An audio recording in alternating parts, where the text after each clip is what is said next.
Hello, Megan. Hello, Michelle. Welcome to the Spicy Brain Podcast, where we are navigating neurodiversity with curiosity, joy, and radical acceptance. High kick. So welcome to everyone who is new joining us. We're so happy to have you. Welcome, welcome, welcome. And for those of you who are returning, you know who you are. We absolutely love our whole community. I got to meet some of them the other day on Discord, which was super cool. So what was it? It was Malik. No. Malik, Witty. You met Alex. Chief. Yeah, Chief the Explorer. Chief the Explorer. And then you met Matt. Matt's the one who's actually been listening to us. I think he was like, after the Discord, he went to work and he was like, okay, I'm going to work because he works the night shifts. And he's like, I'm on episode 80 because he started all the way from the beginning back on our sisters days. Oh my gosh. So he's been listening to every single one of them. I'd love to hear his feedback. That's kind of a fun little journey. We should do that at some point. That would be really good. So those of you who are new, usually what we do is we take a book and we focus in on our neurospiciness. So really we've been focusing on ADHD primarily, I would say. And then now we kind of took a book, a little sojourn to discuss parenting for complex kids, complex issues.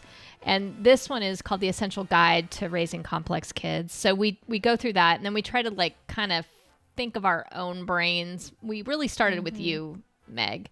We started with your brain. And then I realized very quickly I'm super spicy, also just I'm a different level of caliente, but it's like a whole other thing. But that's been amazing journey.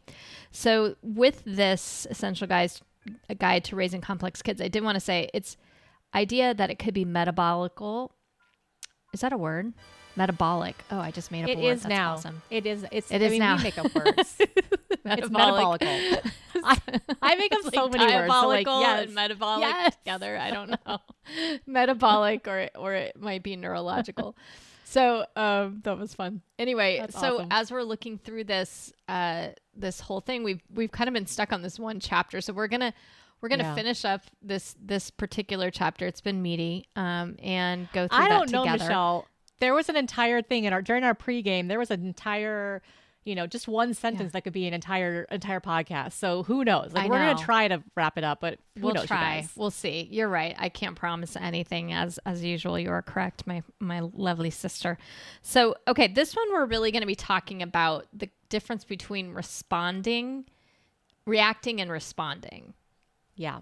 And so she's this whole chapter has been talking a little bit about, is it naughty or is it neurological, and how we respond to our kids, and is there shame around it, and all of this, and this one really gets at the triggers, which as a parent, this part I really was like, there's some soul searching that I always have to do here. I think as a human being, there's everyone has to look at their triggers, because there's no way you cannot get through life and not be triggered by certain things. It's impossible.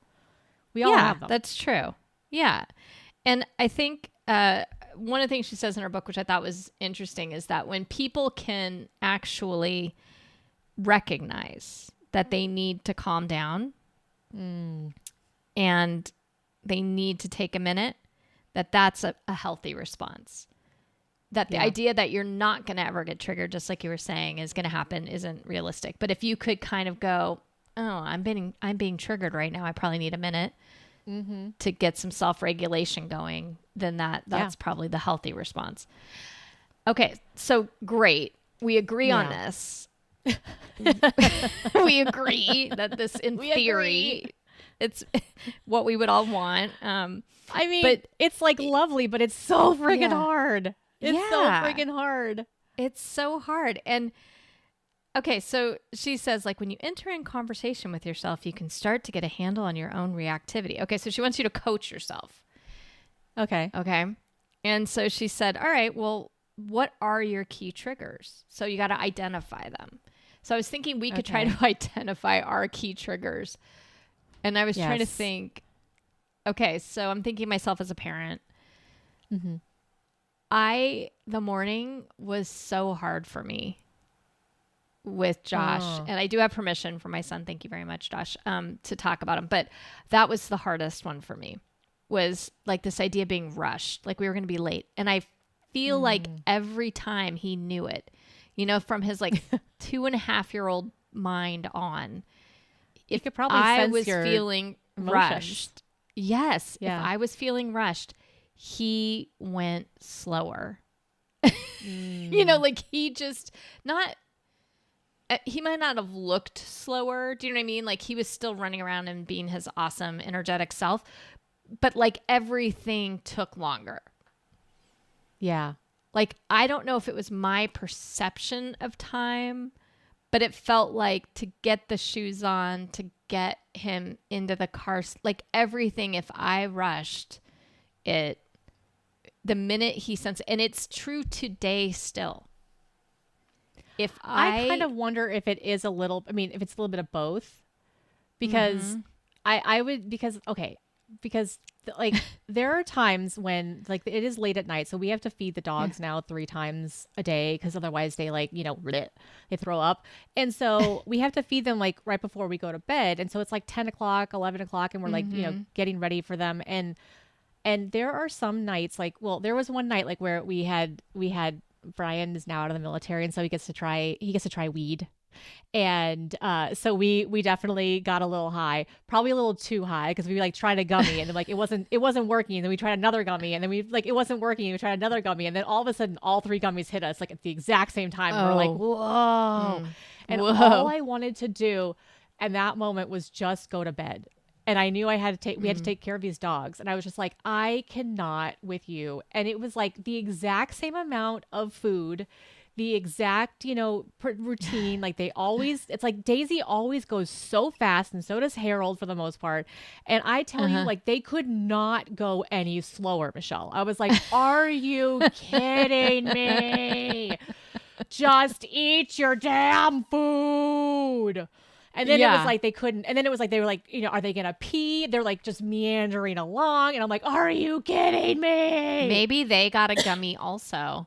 They might have. Who knows? They're like, yes, whatever.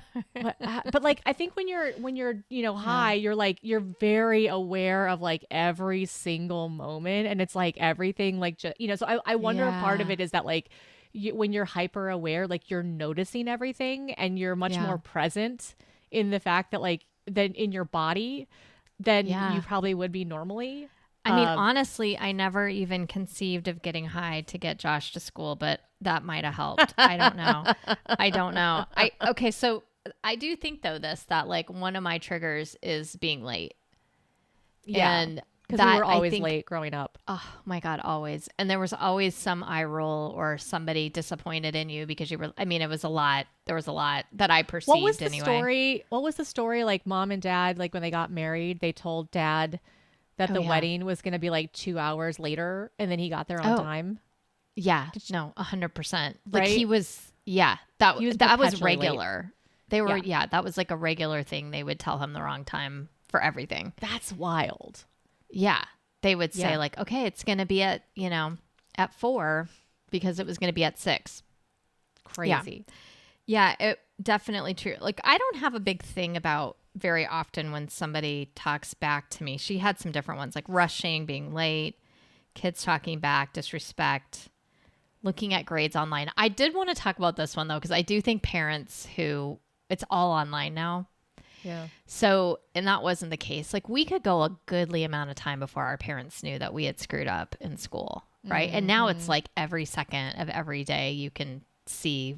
I mean, as long as the teacher, you know, puts stuff in, but I think this is terrible. Yeah. I get like a ping every time, like when Emma's scores. Yeah. It's like, okay, she's now gone up from this to this or gone down from this to that. And I'm like, oh, okay. So it's it's constant. It's wild. Yeah. And it feels so stressful. Mm-hmm. And I did relate to this one. She was like asking what were the feelings behind the trigger. So you're being triggered by something, but like what's underneath it? And she was explaining like this parent portal. And I thought, you know, okay, like we didn't have one for Josh until he was in high school. So I didn't grow up with him, right, as a parent with these, but I can imagine if they're ever since they were little and your kid is got executive functioning issues, it's a constant thing where you would be looking at this portal and then you're like thinking to yourself, even before you even get to it, before you even open it, she says, you're already thinking like, oh my God, they probably have 17 things they're missing. Fact, they generally do. You know what I mean? Just because, of course, right? Neurological. It's not naughty. It's just like they forget their paper or wherever. And there's a million assignments, like a million. I don't know. There's a million. And well, then, Michelle, like, then you're also thinking, I should have been more on top of it. So like this guilt, shame piece, I just wanted to bring that up because I think that idea of like, you haven't even looked at the grades yet. You haven't even looked at the assignments and you already potentially have all of these feels underneath that. Yeah. Well, I was just thinking that it's similar to like looking at the stock exchange, you know, like if you buy a stock and then you're like looking at it every single day and it's constantly going up and down, up and down. And so like, there's a whole roller coaster of emotions that happen. And they say like, hey, buy something and don't look at it because like the aggregate over time it's going to go up. But like, if you're looking at it every single day, you're just going to drive yourself insane. And except if you don't look at it every single day, the pile on for the kid is so tremendous. Like, for example, I use that to know, does Josh need to go to the Friday or early morning thing to get something made up? Because he missed a quiz or he missed a test or he missed something, right? Which also happens, right? Frequent absences happen because of a lot of reasons. But I think anxiety is a huge one for a lot of kids who've got executive functioning. Like, I don't want to go deal with the day. So I might get an upset tummy or I might, kind of not feel right. Like I was always at the nurse's office. Yeah. Yeah. Like not using it in like a intentional way, but like that's sort of like this release valve for like life being really hard sometimes. And so, but anyway, if you don't look at this portal, then you don't realize all the things they've missed, because you're not seeing the teacher every day at a certain point.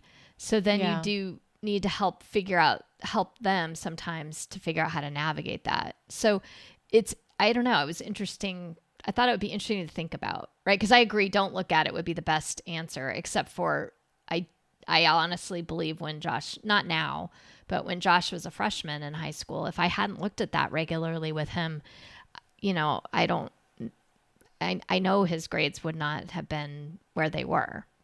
Now, does that matter so much? I don't know. But I mean, if somebody's trying to go to college or something, then it kind of does. Yeah, no, I'm having like a lot of thoughts and feelings about this, and I'm not exactly sure where to start with it. I know. I see a furrowed brow. Yeah, because I'm thinking back to like my experience and like how when I was a kid, like there was so much stuff that I forgot or I'd miss, and then I'm trying to get it done, and then I took it all on myself, and so then I beat myself up tremendously. And so if I had parent intervention, I think that would have been probably helpful. Like if there had been an easier way for mom and dad to have known, that would have probably been useful for them and for me. But then I also think like had there been every week, like, we're trying to figure out like, okay, well, do you have to go do this extra thing because you didn't get whatever done? Like that's also equally stressful because it's like, man, look, once again, I have to go to this extra thing because I screwed up. So like, I guess my question is like, how do you build it into the like normal and say, hey, this is like, there's nothing wrong. Like this is what's going to happen, buddy. Like, this is going to occur. And then we just get to decide like, hey, is this the week that we need to go, or is this the week we don't need to go? Like, it just depends. Cause like our brains are different every day. So I think it's how you probably phrase it would be, it feels a little bit better to me, but it all just feels really like hard. And then I keep going back to like, why does it even matter? But then it does matter. Like, it's like, I know it matters because like learning how to attend is like learning how to become an adult. And so there's parts of that, like where it matters, but then also it's like, but does like the grade matter? But then it does if you want to go into college. So like, I have lots of I have lots of conflicting feelings about this. Well, I think it helps me when we talk about this to know that this system was not built for anyone who has executive functioning issues. Right. Right. This system is set up to actually penalize you. Yes. Because the only answer to it is, yes, you forgot something. I mean, of course, something didn't get done. That should not be a question. That should be like that's an absolute, not just possibility, but most probable inevitability. Yeah, that this is going to happen. And so I remember his AP Lit teacher this year was like, if you don't turn it in on time, you just don't get to turn it in. And that's how it is. And that's how it is in college. And, it was funny because, I mean, it's not totally how it is in college anymore, but, teaching at the university, but I see it's changed a bit. But it was great for Josh, actually, because he just goes, well, I didn't do it. It's going to affect my grade and I'm done. That helped him. That actually helped him because he doesn't also beat himself up about stuff like that, which is great. I would never, that would have been horrible for me. But for him, it's like, oh, okay, well, I didn't get it done, so I'm not going to get an A in the class, so that's fine. And now we just keep doing everything we can to get it in. Whereas people who are like, okay, you can turn it in late, it causes him so much stress because he's constantly thinking, oh gosh, now I have to do this. Now I have to do this. So, and it's reminding you like you didn't get it done. And like, that's like why, like, I get really frustrated when it's like, oh yeah, you can turn your homework in late as long as you turn it in. And it's like, but is that like, what are we teaching the kids in that scenario? Because it's like, are you actually learning anything if you're cramming it all in at the very last minute just to like turn in an assignment? I mean, the whole point of assignments is that you're supposed to be learning and gaining knowledge. And like, that's the goal of it all. And I think this is like one of the things that we're going to have to reckon with in education is like, especially with AI and how easy it is to like turn in an assignment that AI did for you.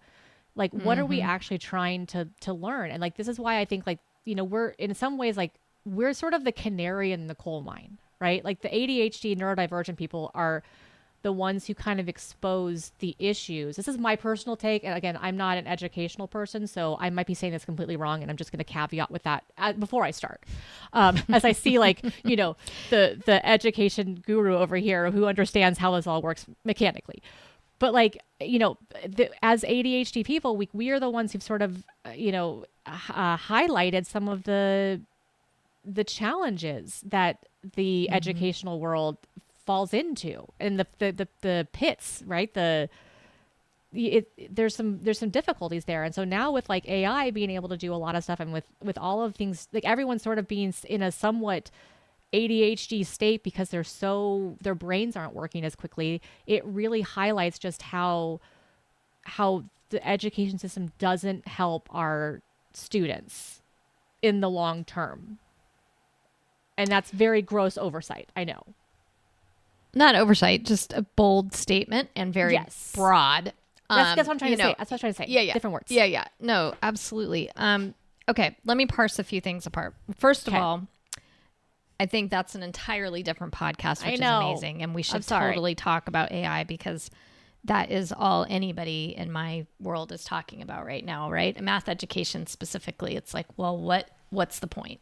Right. And now this thing can do everything for you. So what's the point? And my point is actually completely to come back to this is we have to know our brains in order to be able to use AI effectively. Right. True. And so part of what happens when I think we get triggered and when we react to things instead of respond to things is that we're sort of short circuiting the thinking. Right. I think I just got triggered.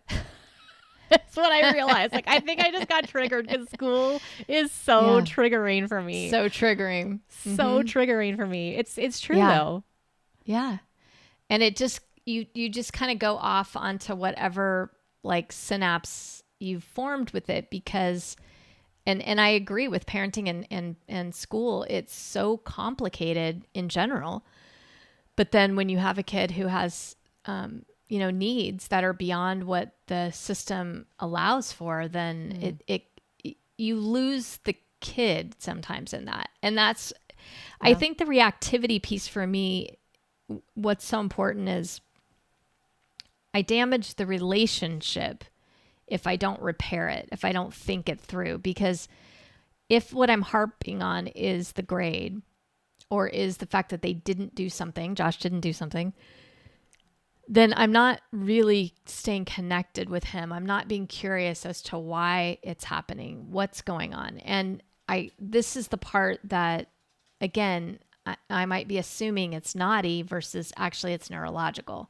Yeah. And I think these triggers that we have are important to know. So I did, when I first started to realize the morning routine was really getting difficult for me, and I was stressing out and I was reacting instead of responding during these moments, I had to slow down and figure out like what were the components that were hard. And I actually had to ask our mom, because we all lived together. I actually had to ask her to kind of, could you not come out during that time? Because I'm struggling with just getting him through things, and you coming in and asking a question just sometimes would like completely derail whatever it was I had wanted to do.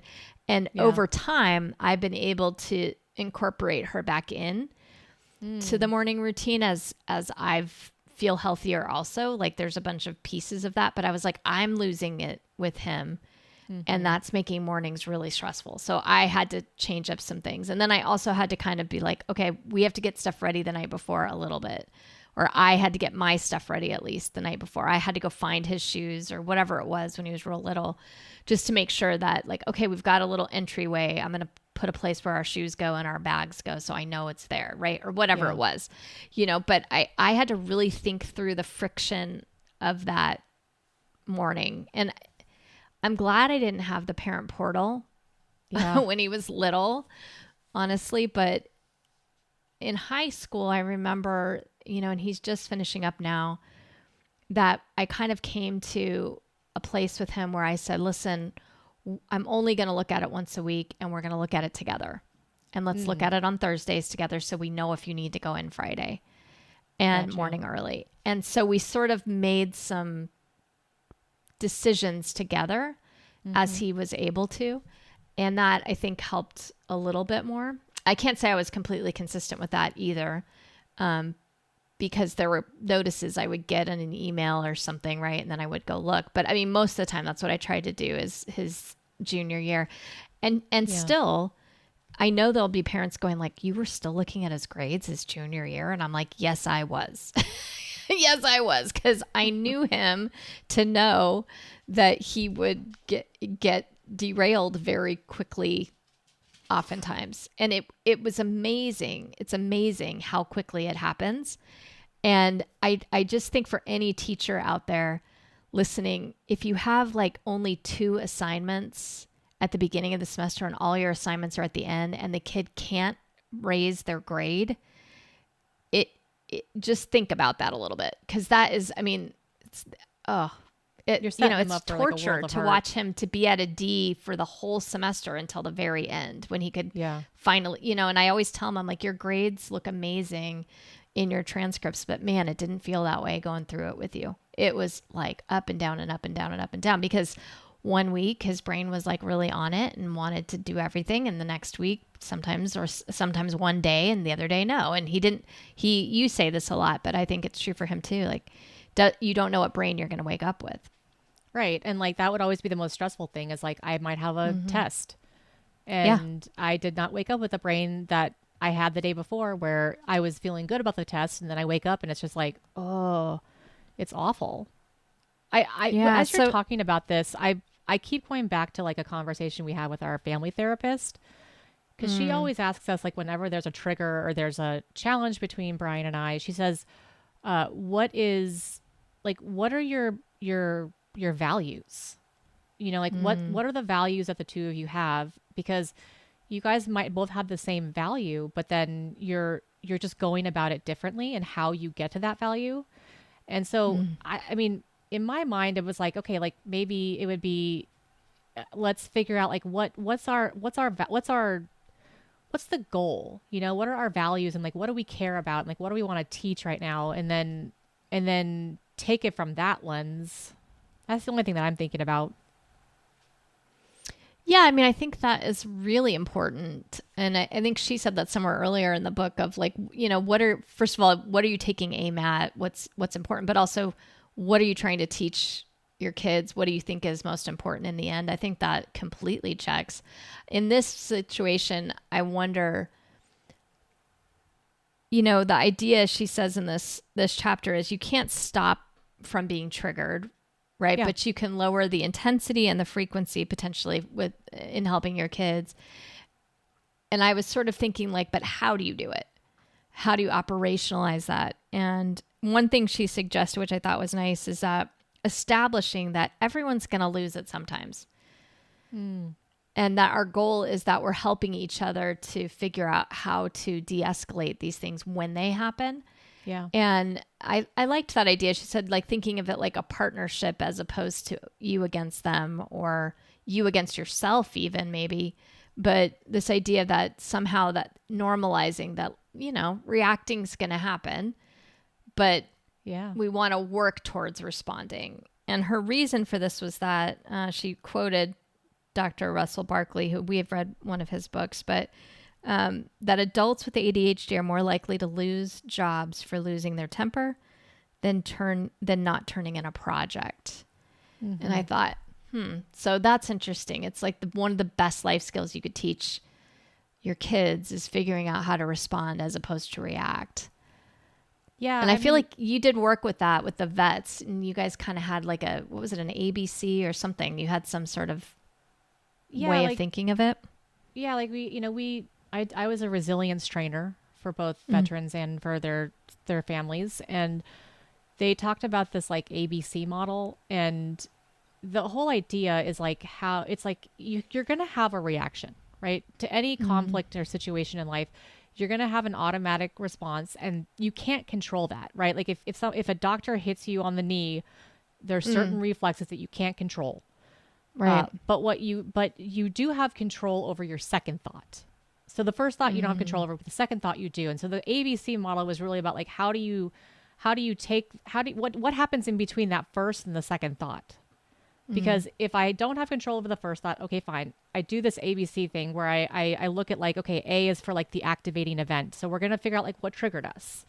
And then, you know, we're going to like, then B, look at the beliefs. So that trigger, what is that triggering our thoughts? Because obviously like whenever you trigger something, it's usually, there's going to be some thought process behind it, something that, you know, that you're going to go down and you're going to interpret it a certain way.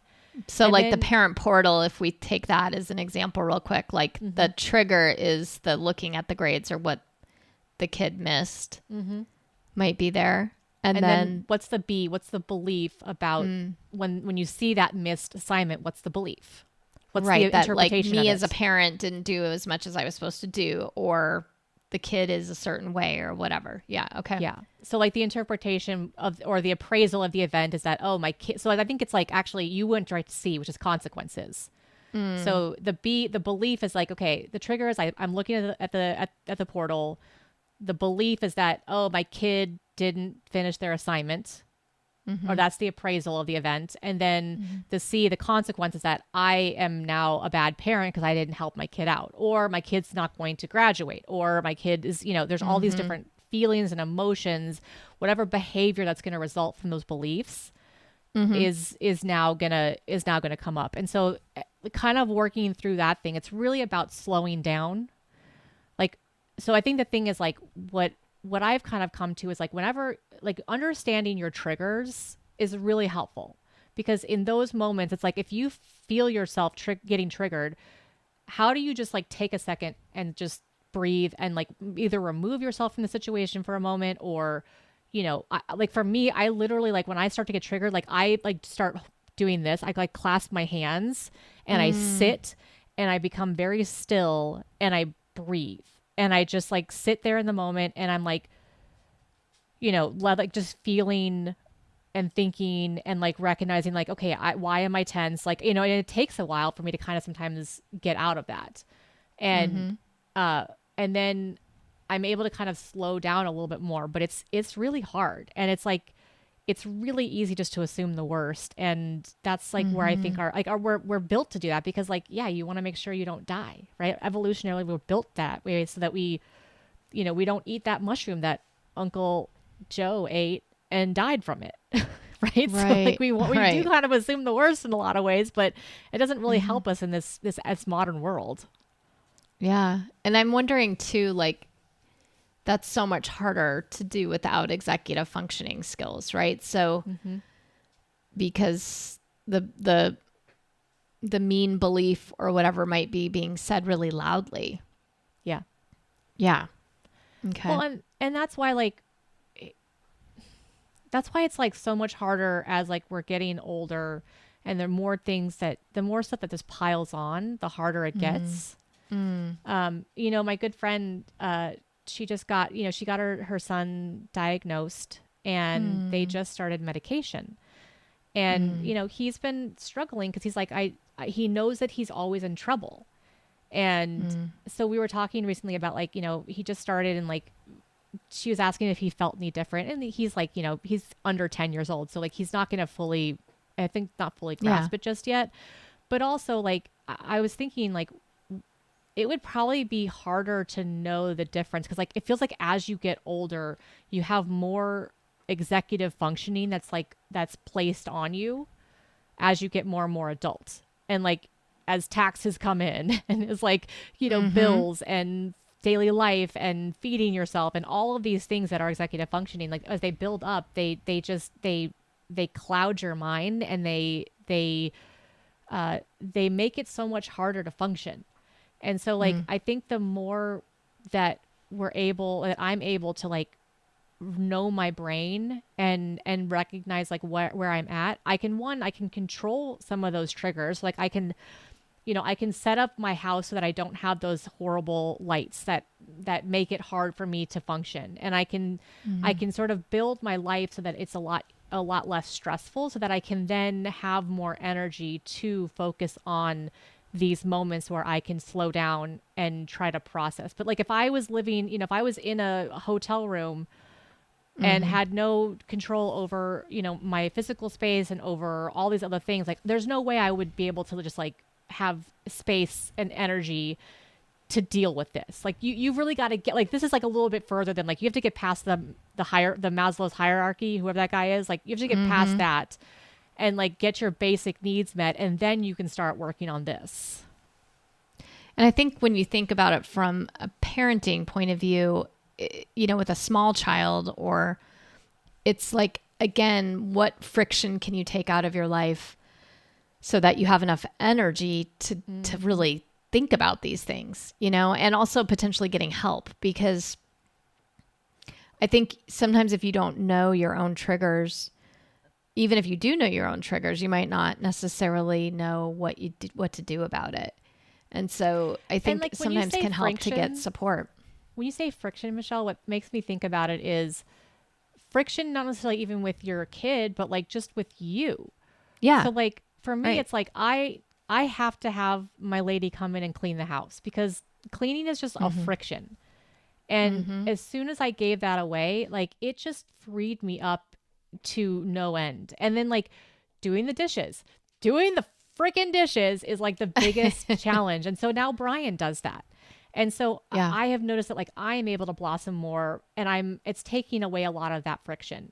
All of these projects that I had that I wanted to do, those were friction. And they just like, so it's like when we think about the friction, it's like, what are these things that are like that the shoulds that we should be doing, right? Like I should be like, yes, you can make your own laundry detergent because it's going to help with, the environment. But like at some point, like, you're just trying to survive. And like, there are bigger issues that like right now you've got to like, maybe let's get your kids through college, and then we can figure out how to,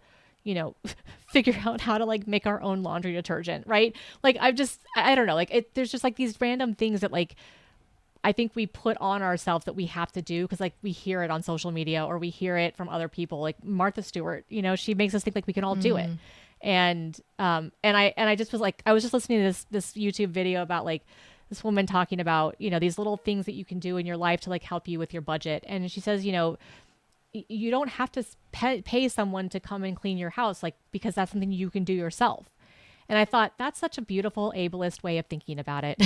Like, no, I need but I was able to listen to her and say, no, that's not for me. Like, that's a piece of advice I can put aside because that's not how I work. But I wouldn't have been able to do that before. I would have heard that and been like, oh, okay, I need to not be paying. Yeah, you're right. Like, I'm spending so much money for this lady to come into my house and to clean my stuff when I could be doing it myself. But that's the difference of like having the disability mindset versus like the differently abled mindset versus the ableist mindset. Yeah. I mean, I think when you're saying that, it really does. I keep trying to bring it back to parenting because I feel like you're talking about parenting yourself, which is so important too, but that there's so many shoulds and shames that we give ourselves. And I think when we were talking before we even got on this particular podcast, we were kind of talking through, oh wait, I'm going to stop for a second. Mm-hmm. You're crying, but I'm not sure why. No, I'm not crying. I'm just thinking. I mean, I do come from the parenting myself because that's like the way that I'm taking it. But you're right. Like going back to the parenting, I'm feeling like I am overstepping in all the wrong ways today. That's just my own internal feeling. Yeah. Oh, okay. Yeah. I don't feel the same, but I understand that you're feeling that way. Okay. I was just trying to also say like also, yes, and that like from a looking at the like when you're parenting the kid kind of point of view, that this idea that you're not going to be ashamed also of having someone clean your house if that's going to help. Right. If that gives you more energy and like causes less triggers because maybe all the stuff out is your trigger, and you just need someone to come to reset, if you can afford to do that. Of course, that's also like a great thing if you have the finances to do it. Right. Which we know we've both been in situations where that's not been the case before. So we feel grateful for that. But like sometimes it's also like giving up something so that you can afford that thing that you need. Right. And accepting that you need that help at this moment. Like I had somebody come in when Josh was young for a long time and then I didn't need it as much later, but at the beginning it was really, really helpful, So I agree with you completely on that. And I also think that what I was noticing, I guess, was just this like line is so not different between parenting yourself and parenting your kid. Like you have to parent yourself to be able to parent your kid. Right. Mm-hmm. And you also like, you have to be able to parent yourself to be able to be a functioning adult in the world, whether you have dog kids or kids and your, whatever it is, right? All of that, like that idea of caring for someone else or something else means you have to care for yourself first. Mm-hmm. And so, I mean, to me, I didn't think you were stepping on anything in any particular way at all. I thought it was just like kind of two sides of the same coin is really what I was getting at. And this, so like when I keep going, well, I'm taking it from this parenting perspective, like I'm thinking like it's both sides of it. Like, yes, I would need to take the friction out of my life so that I could help my kid. I would need to help my kid learn how to take the friction out of their lives. And all of that is to say that you still are going to have friction.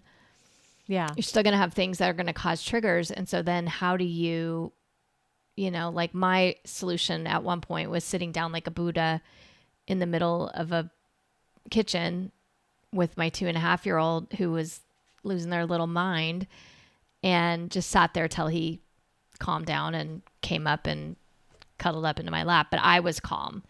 And I think so much of it is like, how do you get back to your place of calm? And I never thought of it really like that specifically, but I think that's like when we talk about self-regulation, that's kind of where we're at. Like, not that it's like the feeling goes away, but that you have a calmness with it, that the seas, the waters aren't these giant waves, that you're kind of able to kind of regulate, the amplitude, how high the waves are. That becomes maybe a rolling wave. Like you're still feeling things, but you're not out of control. Yeah. Because I think, I always remember when I was teaching the minute you lose control emotionally, they now control the situation, right? Like it's now them trying to control it because it feels so dysregulating to them. And so I think like as a parent with ourselves, whether we're parenting ourselves or parenting our kids, like once we've lost control of our emotions, and then that's the part where, you know, and you will lose control of your emotions. I mean, it's not an if, it's a when, but it's what do you do? I think like you said with the second thought, the second part of that, which is, do you have something in your mind that helps you to go, okay, go sit for a minute, for 5 minutes, something you know, what's that thing that you do to help yourself get that? And you said like your hands clasping together is sort of a way, you know, to help yourself regulate. It sounded like. Well, and I just wonder, I don't know if this is like actually doable in the real world, but for me, if I was like, if I had, you know, a kid every single day, like I would figure out a way to build in, this is, okay. I'm sorry. I think I'm like hearing every single, yes, but no, Megan, you don't know what you're talking about. So like, that's why I'm a little like all over the place today. Which I think is fine, because I think it's good to like not always be on and for people to hear that. But like I guess what I should say is from my point of view as a kid, I would have liked to have had a mechanism in our home where it was like known that we were going to be dysregulated every once in a while, even the adults.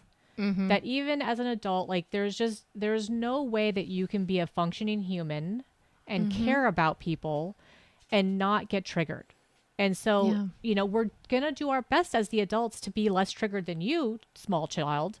But there's going to come times like where we are. And I think that's like where I always go back to like the repair and like, okay, so, you know, because this is going to happen. And so like now we have to be able to repair. And the reason that it's important for you to witness this as a child, me, would have been that I could see how the adults deal with it. And I have a good role model for when I become an adult and I become a dysregulated adult. Whereas like that was the thing I just didn't, you know, it was like, you're supposed to just never be that way. It's very shameful for a parent to get dysregulated. And it's like, but that's reality though. That is life. It happens. It happens. That is being human. And I don't want a robot as a parent. And so I would have loved to have had, you know, that built into the family. And then it's like, okay, you know, so that like when it does happen, because it's not if, it's like when it does happen, we know that we're going to come back and we're going to talk about it, and I'm going to apologize, and I'm going to show you what it looks like to be humble and to like have to own really, really hard feelings, and this sucks, and I don't like the fact that I acted that way. But also we can repair, because that's the sign of a healthy relationship, because like we're always going to hurt the people we love the most. It's just unfortunate, but it's the truth.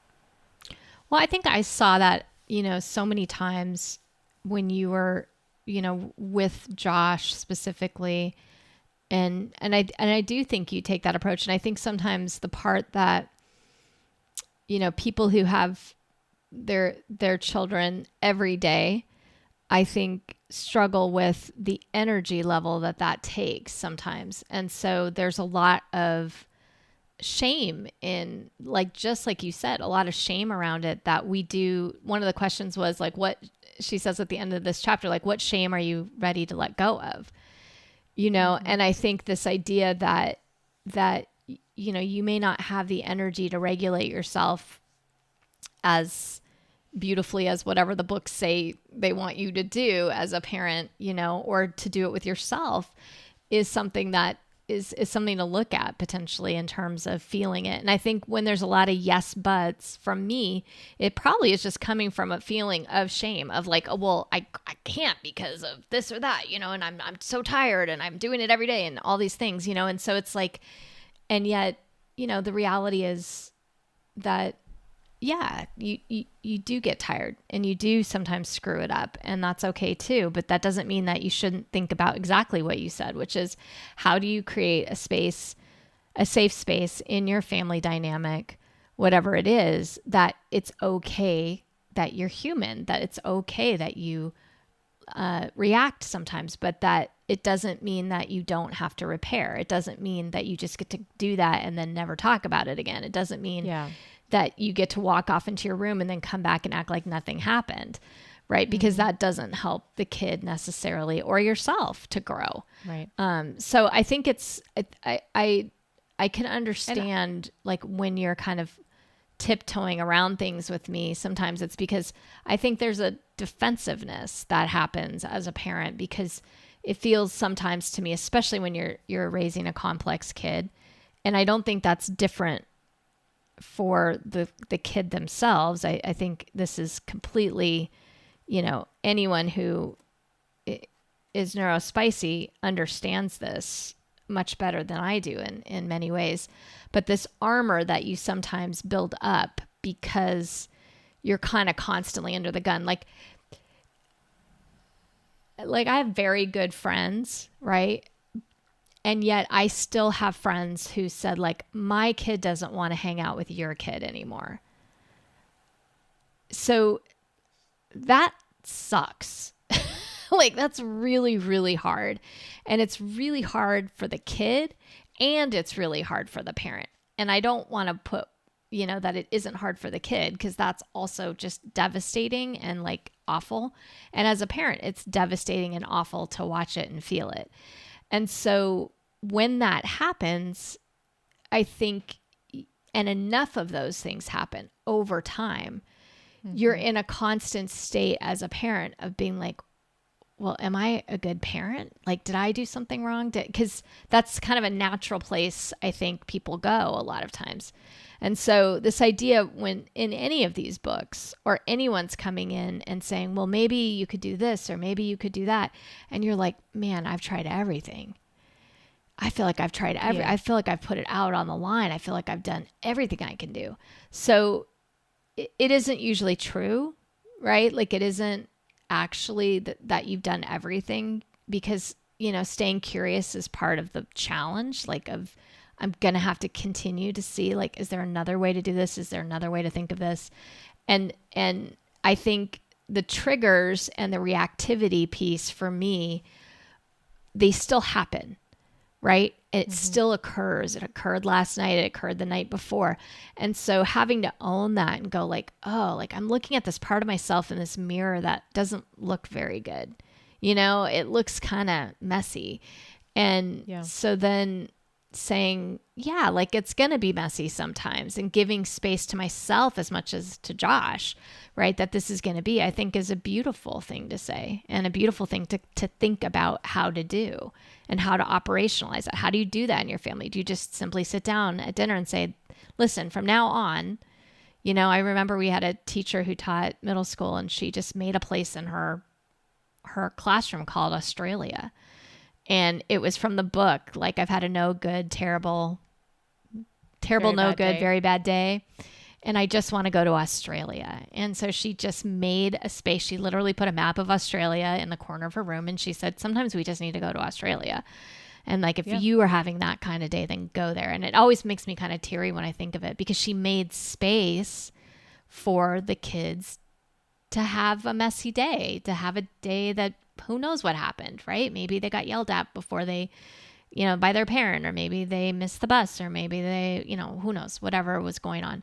So I like that idea of creating that space somehow, whether it's physically or just an acknowledged thing, that we're going to sometimes have messy days. And I like having language or something specific around it. So it's a shorthand. And I think that's beautiful. Yeah. And like, I think, like, for me, I would, as like the adult, I've done this sometimes, like with Emma, where like we're trying to teach her something. And so then I find ways that I can show her that I'm also doing the same thing. So like, if I had in Australia, then, I would try with like small things. I wouldn't do it with like all the big stuff just right off the bat, but like I would start with like small things that I knew were really hard for me, that I would then put myself into Australia. And I would say, I would go to Brian and be like, hey, by the way, like, I'm putting myself in Australia right now.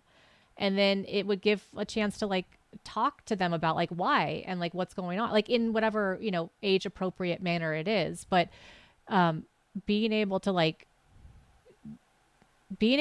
talk about it and discuss it, and also see the the adults around me doing that, I think is like, it's such a freeing thing, because it just feels like, growing up, it felt like all the adults had it figured out, and that like I would maybe someday figure it out. So then when I became an adult, somehow I would figure it out. And then when I became an adult and I hadn't figured it out, then it was like, I just felt like a total and utter failure. And I think like being able to see that the people around you who are supposed to like know it all and have it all figured out, that they don't always have it all figured out, but it's how they deal with it. Like, gosh, that would have been so freaking helpful for me. Yeah. And I that's the part where it's like, you're right. Like, adulting yourself is just as important as adults, like teaching your kids to become adults. Yeah. And I think that's, as we're talking about it, again, she brings up this thing in the chapter about that it becomes, if everyone can lose it at some point, but we all have sort of a way or methods to start to regulate ourselves that are acceptable, that, that are things that we talk about of strategies, then it becomes a partnership. And I think what you're speaking to is how much less alone you would have felt. Yeah. In it, right? And how alone our kids and ourselves, we ourselves kind of feel in this when we don't acknowledge and find a way to talk about these things out loud. And I think in a way that is also extremely kind to ourselves. Because if we're not kind to ourselves, and I find that that's one of the pieces that I've been learning in this book, is just like how unkind I have been to myself as a parent.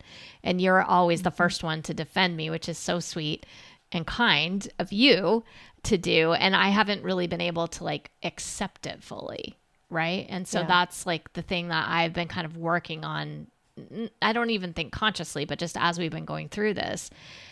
And then the idea that if I can't be kind to myself, I'm probably not going to be kind to my kid about these things. And not because I want to be unkind, but I just haven't been curious enough to think of ways to be kinder to myself around these things and these stories that I've been telling myself. Mm-hmm. Very deep stories, right? Like we started with the story of me being worried he's going to be like homeless and shooting heroin into his eyeballs.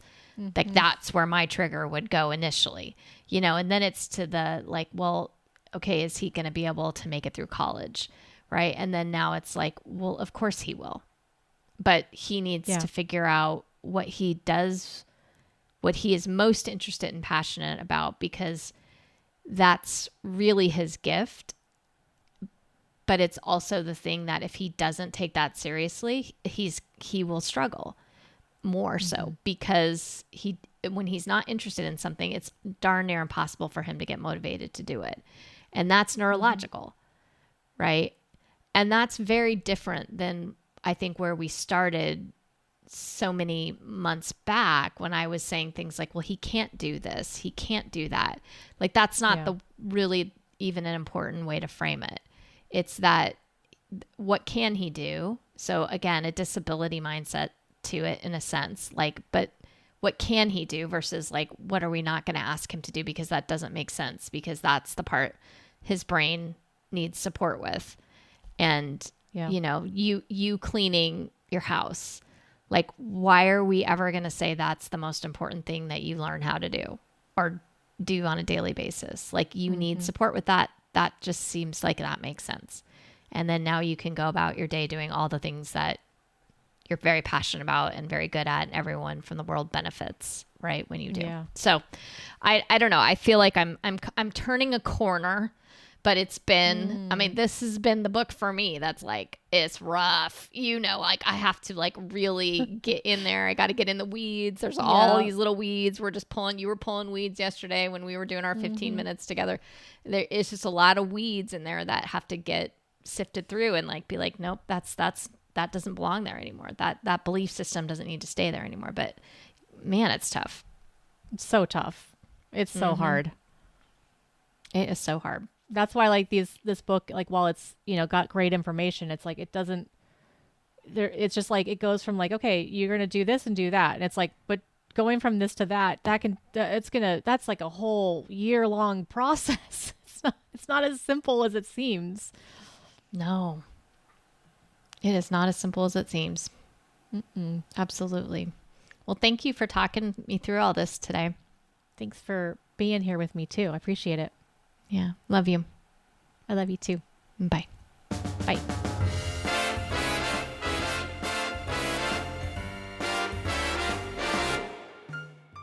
Thanks for listening to the Spicy Brain Podcast, brought to you by Spicy Brain Studios. This journey today, we've been working through the shame and blame cycle, and it's really exciting to like look at where we start and how we shift out of it. So next week, we're going to get into the big question of how do you exactly get your kid to do something? Because for those of us with executive functioning challenges, there is no like just get it done button. And honestly, like, oh, I relate to that. I really wish I had that button. I would push it all the time. It would be amazing. But make sure to follow or subscribe if this is your favorite podcast or if it's on your favorite podcast app. You guys, my brain is really off today. So, you have to sometimes listen through to the whole way to see what kind of a brain I'll actually have for these final words. Because you never know. Sometimes it's going to be like just great. Sometimes I'm just going to keep talking and it's going to be wild. But you guys, if we are one of your favorite shows, or if you're just even just enjoying it, if you guys can leave us a review, it really does help the other Neurospicy folks find their way here too. Okay, guys, until then, here is to a great end of the week. And remember to stay curious and joyful with a whole lot of radical acceptance. High kick. Good job, Meg. You made it. Thanks. They made it.